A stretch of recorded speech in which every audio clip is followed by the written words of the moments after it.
benefit of that has now gone away. We've had a few big infrastructure projects now that have come to an end or near coming to an end, like Crossrail, and actually the UK economy doesn't look in great shape. So big pressure on the Bank of England now to work out what it's going to do with interest rates. June looks unlikely for a rise, and so now probably does August. Also, lots of woe on the high street. Pound World, the latest to call in the administrators, certainly suffering as many bricks and mortar retailers are around the world. That's right, and particularly in the UK, I think as consumers we've really embraced internet shopping, and we have seen really reduced footfall now on the British High Street. We're changing the way that we shop. Added to that, I mean, in particular for the likes of Pound World, obviously it sells things at a fixed price. So again, relating back to Sterling's moves, everything that it imports, which is most of what it sells, has become more expensive. And if you can only sell things for £1 and you can't pass any of those cost rises on to your buyers, then there are real problems for the likes of Pound World. Tough times. Okay, Sophie Kilbert from Seven Investment Management, many thanks.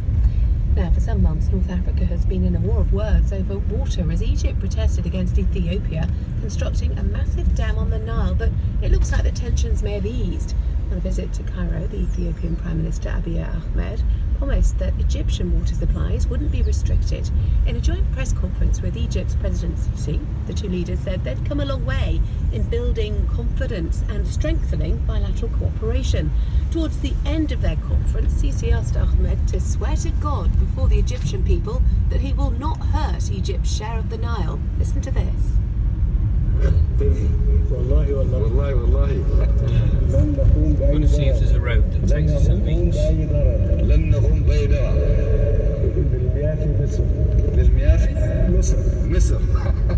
Well, that's the sound of Egypt's President Sisi taking the Ethiopian Prime Minister through how to make a vow in Arabic. You heard them both talking there. Well, a little earlier, I spoke to Ahmed Soliman, who's a research associate with the Africa programme at the Chatham House think tank here in London.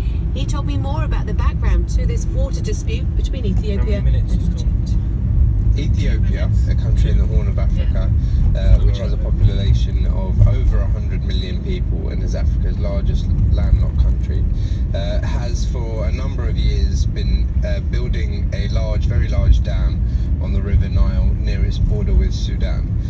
This dam costs over $4 billion, is yet to be complete, but the main issue is the effect it will have on the countries further downstream, so including Sudan and Egypt in particular when it's built, both of which are countries which have growing populations themselves. Egypt also has 100 million. So Egypt sees the Nile waters as a matter of national security.